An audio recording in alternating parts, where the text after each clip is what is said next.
நான் உங்களுக்கு சொல்லியிருக்கேன், நம்ம பூரண சரணாகதி அடையணும் பெருமான்கிட்ட, ஆண்டவர்கிட்டன்னு சொல்லியிருக்கேன். பெருமான் எப்படி சரணாகதி அடைகிறாரு பாருங்க. சத்தியம் சத்தியம் அருட்பெருஞ்சோதி தந்தையரே என்னை தாங்குகின்றீரே, அதெல்லாம் சரிதான். உத்தமம் ஆகும் நும் திருச்சமூகத்து என் உடல் பொருள் ஆவியை ஒப்புடன் அளித்தேன். என்னுடைய உடம்பு என்னுடைய பொருள், மனம்னு அர்த்தம், பணம்னு அர்த்தம். ஆவியை உங்ககிட்ட கொடுத்துட்டேன். அடுத்தது சொல்கிறார் பாருங்க, அதுதான் முக்கியம். ஒப்புடன் சந்தோஷத்தோடு கொடுத்தேன். இத்தகை உலகிடை அவைக்கும் எந்தனக்கும் ஏதும் சுதந்திரம் இல்லை. என்னுடைய உடம்பு, என்னுடைய மனசு, என்னுடைய ஆத்மா, அதுக்கும் எனக்கும் சம்பந்தமே இல்லை. எல்லாம் உங்ககிட்ட நான் கொடுத்துட்டேன். இங்கு இனி நீர் எத்தகையாயினும் செய்து கொள்கிற்பீர். என்ன வேணால் செஞ்சுக்கோங்க. அதை இந்த உடம்பை, மனசை, ஆத்மாவை என்ன வேணால் செய்துக்கோங்க. எனக்கு அதுக்கு சம்மந்தம் கிடையாது. எத்தகை ஆயினும் செய்து கொள்கிற்பீர் என்னை பள்ளி எழுப்பி மெய்யின்பம் தந்தீரே. இது ரொம்ப முக்கியம். எப்படின்னா, சாதாரணமாக திருப்பள்ளி எழுச்சி யாருக்கு பாடுறாங்க? கடவுளுக்கு காலையில் பாடுவோம் இல்லைங்களா? சுப்பிரபாதம் பாடுறோம் இல்லைங்களா? கடவுள் தூங்கிக்கிட்டு இருக்காரு, நம்ம போய் அந்த பாட்டை பாடி அவரை எழுப்பணும். இது சம்பிரதாயம். பெருமான் என்ன சொல்கிறாருன்னா, நாம் தான் 24 மணி நேரமும் தூங்கிட்டு இருக்கிறோம். இது முடியாத தூக்கம். இந்த தூக்கத்திலிருந்து எந்திரிக்கிறதுக்கு பேர் தான் ஞானம். அது யாரால் எழுப்ப முடியும்? ஈஸ்வரனால் மட்டும்தான் எழுப்ப முடியும். இப்போ நம்மளெல்லாம் எழுப்பலையே, நமக்கு இன்னும் ஞானம் வரலையே. பெருமான் அவர் திருப்பள்ளி எழுச்சி பண்ணி எவ்வளோ ஞானம் வந்துச்சு பாருங்கள். பாருங்கள், இந்த மாதிரி 3 புஸ்தகம் இருக்குது. அருட்பா, உரைநடை 1, 5 திருமுறை 1, 6 திருமுறை, 5818 பாட்டு, அகவலோடு சேர்த்துனா 7000 பாட்டு. இவ்வளவும் ஞானத்தை ஆண்டவர் வள்ளல் பெருமானுக்கு கொடுக்குறார். எதனால் பாருங்கள், இதுதான் சரணாகதி. அந்த சரணாகதி, பூரண சரணாகதி பண்ணதுனால தான் அவருக்கு என்னை பள்ளி எழுப்பி மெய்யின்பம் தந்தீரே என்றார். அப்புறம் அடுத்தது இன்னொன்று பண்ணுறாங்க. என்ன தெரியுங்களா? ரொம்ப முக்கியமானது, நல்லா கவனிங்க. நம்ம வாழ்க்கைக்கு நேரடியாக பயன்படுற விஷயம், அதை கவனிக்கணும். இறைவனும் வள்ளல் பெருமானும் உடல் உயிரை மாற்றிக்கொண்டது. ஒரு பாட்டு சொல்கிறாரு, பட முடியாது இனி துயரம் பட முடியாது, பட்டதெல்லாம் போதும் இந்த பயம் தீர்த்து இப்பொழுது என் உடல் உயிர் ஆதியை எல்லாம் நீ எடுத்து கொண்டு. எப்படி சொல்கிறார் பாருங்க. நமக்கும் கஷ்டம் வருது, இல்லைன்னு சொல்ல, வருவிக்க விட்டுறார். ஈஸ்வரனுடைய அவதாரம் அவருக்கே மனுஷன் நிலைக்கு வந்த உடனே என்ன கஷ்டம் வருது பாருங்கள். அவரே அழுகுறாரு. பட முடியாது இனி துயரம், இனிமேல் முடியாதுப்பா, இதுக்கு மேலே கஷ்டம் படவே முடியாது. இன்னும் அவ்வளோ ஏழையான குடும்பம். உணவோ குழுக்கும் கதி இல்லை, உடுக்கவோ பழம் பாய்க்கும் கதி இல்லைங்கிறார். அப்பாவும் இல்லை, அண்ணன் எதை மாதிரி இந்த புராண பிரசங்கம் பண்ணுற ஒரு ஆள், அதில் என்ன கிடைக்க போகுது? பெரிய குடும்பம், அவ்வளோ கஷ்டப்பட்டுருக்கிறாரு. அது சொல்கிறாரு, பட முடியாது இனி துயரம் பட முடியாது. ஈசா, பட்டதெல்லாம் போதும் இந்த பயம் தீர்த்து இப்பொழுது என் உடல் உயிர் ஆதியன பொருள், உடல் பொருள் ஆவி எல்லாம் நீ எடுத்துக்கோ. உன் உடல் உயிராதியை எல்லாம் உவந்தெனக்கே அளிப்பாய். ஒரு எக்ஸ்சேஞ்சு. என் உடம்ப உடல் பொருள் ஆவியை உங்ககிட்ட கொடுத்துட்றேன், நீ உன்னுடைய உடல் பொருள் ஆவி. ஏன்னா ஈஸ்வரனுடைய உடம்பு வந்துச்சுன்னா எந்த கஷ்டம் கிடையாதுங்க. ஈஸ்வரனுக்கு எதாவது கஷ்டம் இருக்கா? கஷ்டமில்லாத ஒரே ஒரு ஆள் அவர் தான். அதனால் அவர் கேட்குறாரு, உன்னுடைய உடல் பொருள் ஆவி எனக்கு கிடைக்கின்ற வரை எனக்கு கஷ்டம் இருக்கும், தளர்ச்சி வரும். இதுக்கு ஒரே ஒரு தீர்வு என்னங்க? ஈஸ்வரன் நிலைக்கு போகிறது தான். அவர் போயிட்டார். இப்போ வள்ளல் பெருமானுக்கு எந்த கஷ்டமும் கிடையாது. அதை அப்படியே அவர்கிட்ட கேட்குறாரு. நடன சிகாமணியே, என் நவமணியே, ஞான நன்மணியே, பொன்மணியே, நடராஜமணியே. நடராஜ பெருமான்ட்ட அவர் கேட்குறாரு. அப்புறம் இதுக்கு இன்னொரு பாட்டு, அருமையான ஒரு பாட்டு சொல்கிறாருங்க. அதுக்கு தான் சொல்கிறேன், நமக்கு ரொம்ப முக்கியமானதுன்னு சொல்கிறேன். மனித நிலையில் என் உயிரும் என் உடலும் என் பொருளும் யானே இசைந்து கொடுத்திட வாங்கி.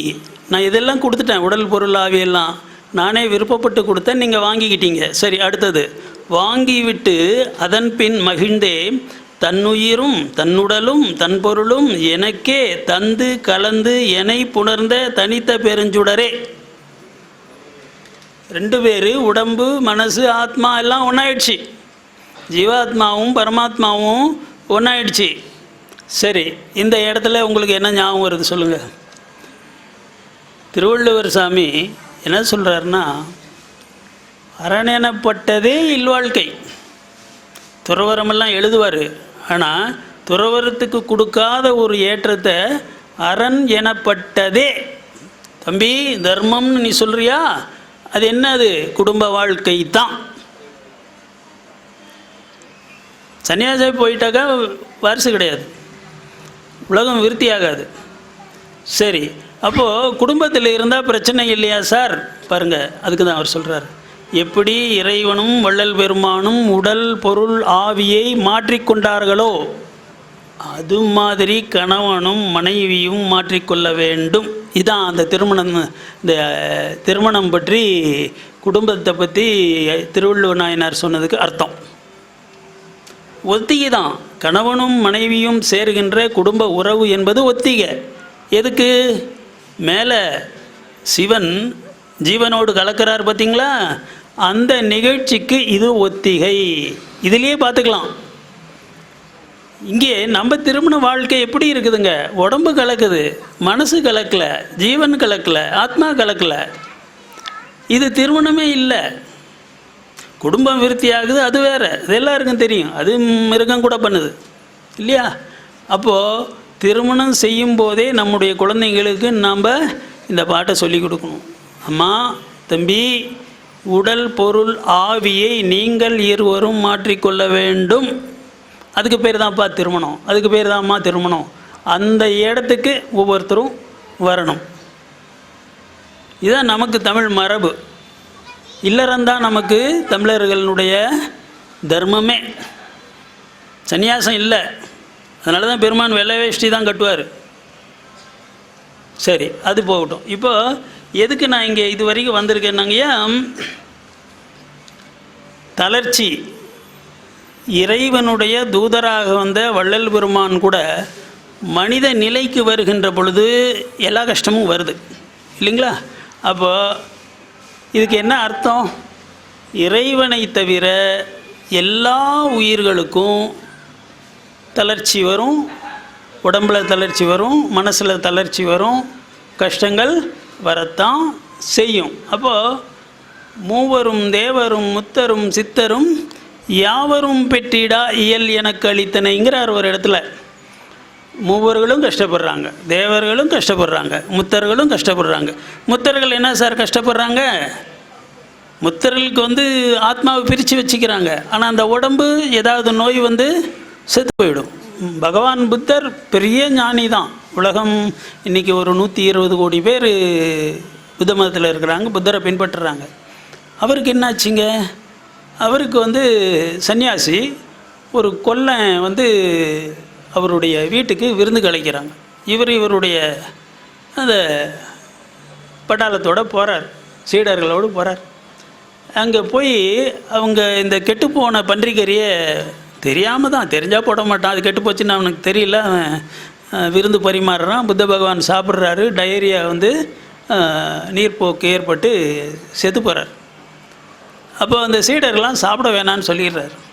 அப்போ நோய் தான் அவரும் செத்து போகிறார். சமண மகாவீரரும் நோய் தான் செத்து போகிறார். பெரும்பாலான ஞானிகள் எல்லாருமே நோய் மரணம் தான் போகிறாங்க. ஆனால் ஞானம் மட்டுமே போதாது, அந்த வலியிலிருந்து தப்பிக்காது.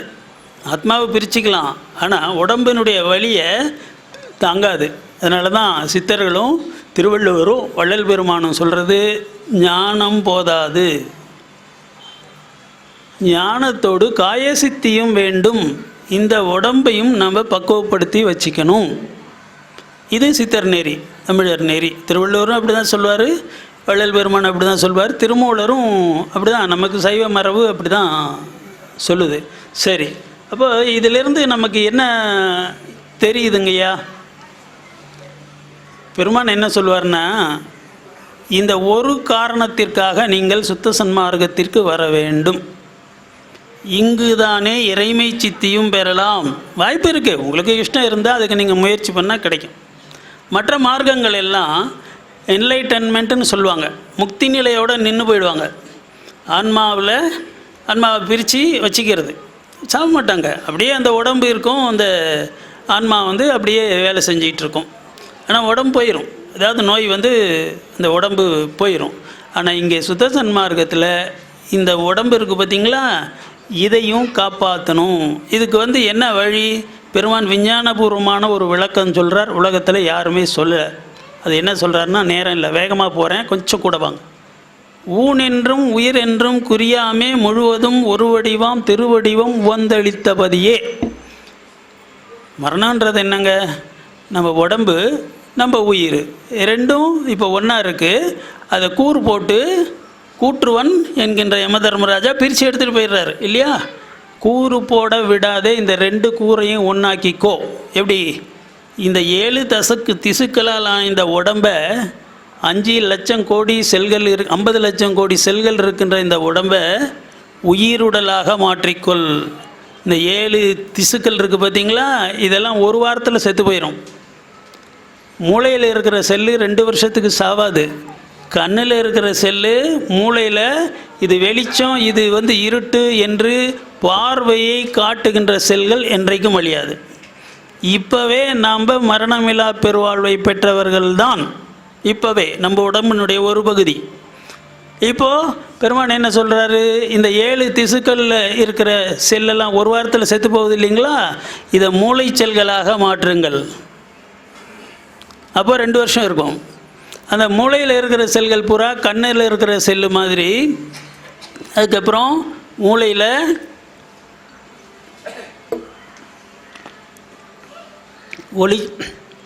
ஒளி செல்களாக மாற்றிக்கொள்ளுங்கள்.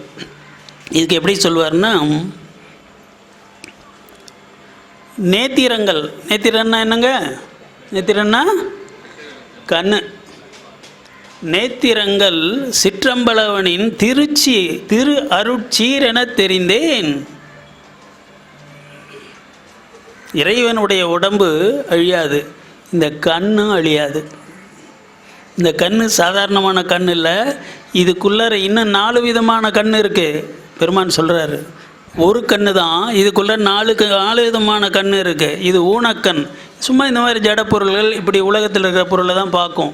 மனக்கண், அது மனசில் இருக்கிற கண், உங்களுடைய கற்பனைகள் எல்லாம் பார்க்கும். அப்புறம் உயிர்கண், நீங்கள் இப்போ பார்க்கும்போது என் முகத்தை தான் பார்க்குறீங்க. உயிர்கண் திறந்து கொண்டால் என் உயிரே உங்களுக்கு தெரியும். இன்னும் எனக்கு எவ்வளோ ஆயுசு இருக்குது, இதுக்கு முன்னால் எத்தனை பிறவி எடுத்தேன், எல்லாம் தெரியும். உயிர்கண். அதுக்கப்புறம் ஆன்மக்கண். ஆன்மக்கண் திறந்துக்கிட்டால் இறைவனை பார்க்கலாம். ஏன்னா ஆன்மாவுக்கு ஒரே ஒரு விஷயந்தான் பிடிக்கும், ஈஸ்வரனை பார்க்கணும், ஈஸ்வரனோட வாழணும். இது ஒன்று தான் அதனுடைய ஆசை, வேறு எதுவும் அது பார்க்காது, கேட்காது. சரி, அடுத்தது அருட்கண். அருட்கண் திறந்துக்கிட்டால் இறைவனுடைய கண் அது. சொல்கிறார் இல்லையா, அண்ட கோடி அனைத்தும் பார்த்தேன்கிறார், பிண்ட கோடி முழுவதும் பார்த்தேன்கிறார்.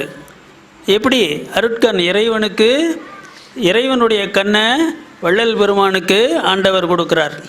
ஆக 5 விதமான கண் இந்த கண்ணில் இருக்குது. இந்த கண் ரொம்ப ரொம்ப ரொம்ப முக்கியம், எல்லாம் ஞாபகம் வச்சுக்கோங்க.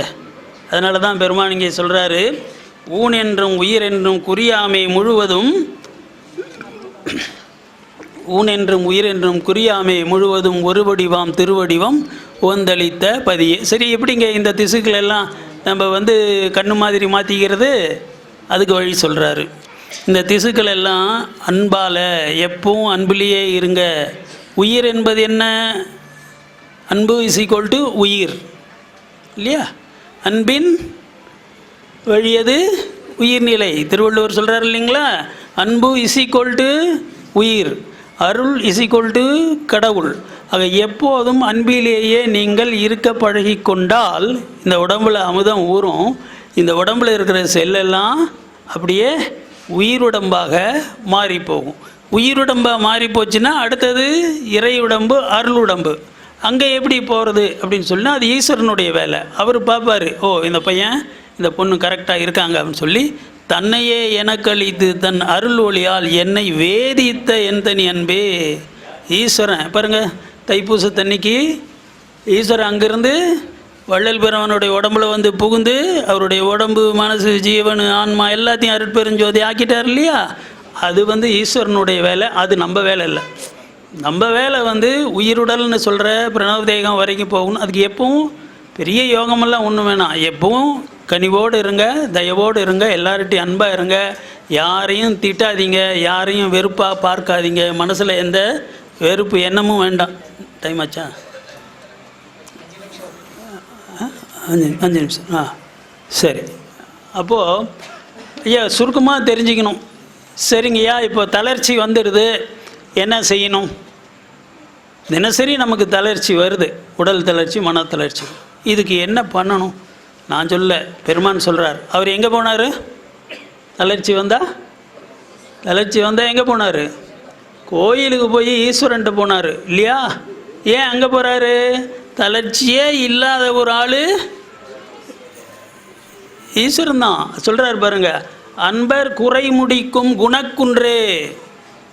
நம்மளுடைய குறைகள் எல்லாம் யார் முடித்து வைப்பாங்க? நண்பர்களா? கொஞ்ச நாளைக்கு செய்வாங்க, கொஞ்சமாக செய்வாங்க. ஆனால் முழுசாக தீர்த்து வைக்கிறது யாருங்க? ஈஸ்வரனால் தான் முடியும். அடுத்தது சொல்கிறாரு, இப்போ ஈஸ்வரன் என்ன பண்ணிகிட்டு இருக்காரு? அதுக்கு பதில் சொல்கிறாரு. ஈஸ்வரன் ஒரு காலத்தில் எல்லாம் படைப்பெல்லாம் கொண்டாடு கோடி அண்டங்கள், கொடானு கோடி 84 லட்சம் ஜீவராசிகள் இதெல்லாம் படைச்சி விட்டுட்டார். இப்போ என்ன பண்ணிகிட்டு இருக்காரு?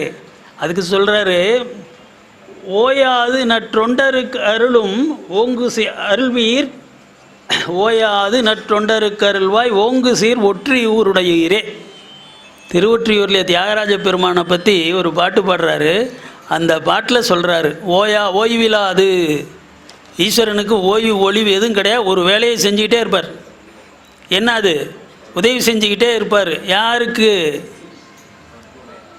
தொண்டருக்கு அல்ல. நல்ல வார்த்தையை கவனிங்க. நற்றொண்டருக்கு அப்படின்னா நல்ல தொண்டர். ஒரு நாளைக்கு வர்றது 27 நாள் டிமிக்கு கொடுக்கறது இந்த தொண்டருக்கு அல்ல. தினசரி நல் தொண்டருக்கு இல்லையா? பெருமான் எப்படி நல் தொண்டர் ஆனார்? உண்பனே எனினும் உடுப்பனே எனினும் உலகரை நம்புகிலேன், நண்பனே என் நலஞ்சார் பண்பனே உன்னையே நம்பினேன் கைவிடேல் எனையே. ஒரு தடவை சொல்லுங்க, கைவிட மாட்டான் என்று ஊதுவது சங்கே, கனக சபையான் என்று ஊதுவது சங்கே,